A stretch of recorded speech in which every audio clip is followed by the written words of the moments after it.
Hey, welcome to the third review of Space and Astronomy News. The news, which will be weekly, will try to provide a quick overview of everything interesting that has happened in recent day in the field of astronomical research and space exploration. पहला news निकल कर आ रहा है NASA के insight Mars lander से।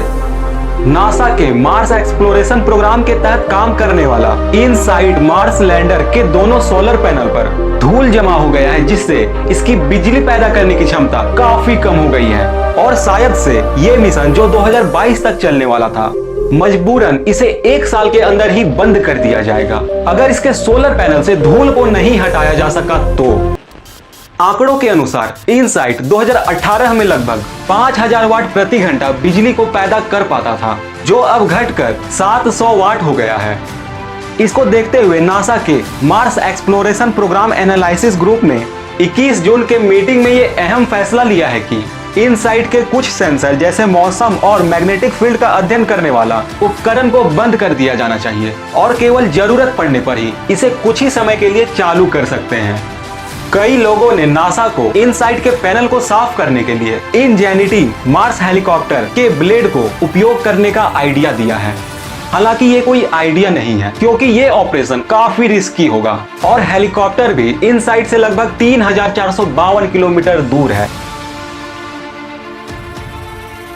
इसी के साथ दूसरा न्यूज निकल कर आ रहा है सैटेलाइट डेटाबेस की तरफ से। Union of concerned scientist satellite database ने एक लिस्ट जारी किया है जिसमें वो सभी देश शामिल हैं जिन्होंने स्पेस के फील्ड में सफलता का झंडा गाड़ लिया है। इस नए लिस्ट के अनुसार अमेरिका अब तक स्पेस में कुल 1038 सैटेलाइट को लॉन्च कर चुका है। चीन अब तक 365, रूस का 167 सैटेलाइट, वहीं जापान का 78 और हमारे भारत का कुल 58 सैटेलाइट स्पेस में काम कर रहा है। इनमें से 339 सैटेलाइट का यूज सिर्फ मिलिट्री के लिए होता है, वहीं 133 सिविल के लिए, 1440 कमर्शियल यूज के लिए और 318 मिक्स यूज के लिए बिना रुके स्पेस में काम किया जा रहा है। तीसरा न्यूज है साइंटिस्टों की एक नई थ्योरी को लेकर। क्या आपको पता है कि हमारे गैलेक्सी द मिल्की वे में कितने सारे सितारे हैं? अगर आप इसे गूगल करते हो तो आपको इसका आंसर मिलेगा 100 बिलियन स्टार। लेकिन ये कोई करेक्ट वैल्यू नहीं है, बल्कि वैज्ञानिकों ने इसे रिसर्च से अनुमान लगाकर बताया था। अब वैज्ञानिक पूरे यूनिवर्स के सबसे पहले स्टार को खोजने में जुट गए हैं। रॉयल एस्ट्रोनॉमिकल सोसाइटी के एक रिपोर्ट में बताया गया है कि बिग बैंग के करीब 25 से 35 करोड़ साल बाद ही ब्रह्मांड के पहले सितारे का जन्म हो चुका था। रिसर्चर्स का कहना है कि हबल टेलीस्कोप के बाद का सबसे powerful telescope James Webb telescope की मदद से हम उन सितारों को और ज्यादा साफ तरीके से देख सकते हैं। दरअसल सितारों के जीवन खत्म होने से पहले होने वाला विस्फोट के दौरान कई सारा अहम एलिमेंट बनता है, जिसे देखकर ही वैज्ञानिक उसके बारे में ज्यादा जानकारी जुटा सकते हैं।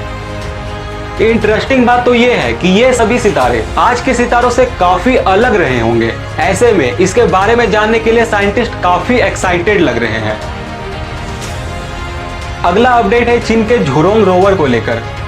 दोस्तों, चीन ऐसा अजीबोगरीब काम करता रहता है जिसके कारण अमेरिका के साथ कई दूसरे देश भी सैटेलाइट की मदद से चीन के ऊपर हमेशा नजर बनाए रखते हैं। लेकिन अब अमेरिकी स्पेस एजेंसी नासा धरती के बाद मंगल ग्रह पर भी चीन के रोवर का हर पल के मूवमेंट पर नजर रखता है।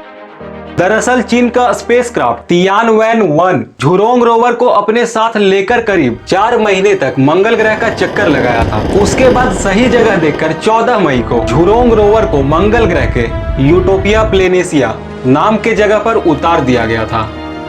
इसी बीच मंगल ग्रह को 2006 से ऑर्बिट कर रहा नासा का मार्स रिकॉन्सेंस ऑर्बिटर 6 जून को अपने हाई राइज कैमरे से चीन के रोवर का तस्वीर लिया, जिसमें यह बताया गया कि वह मंगल ग्रह के दक्षिण दिशा की तरफ आगे बढ़ रहा है।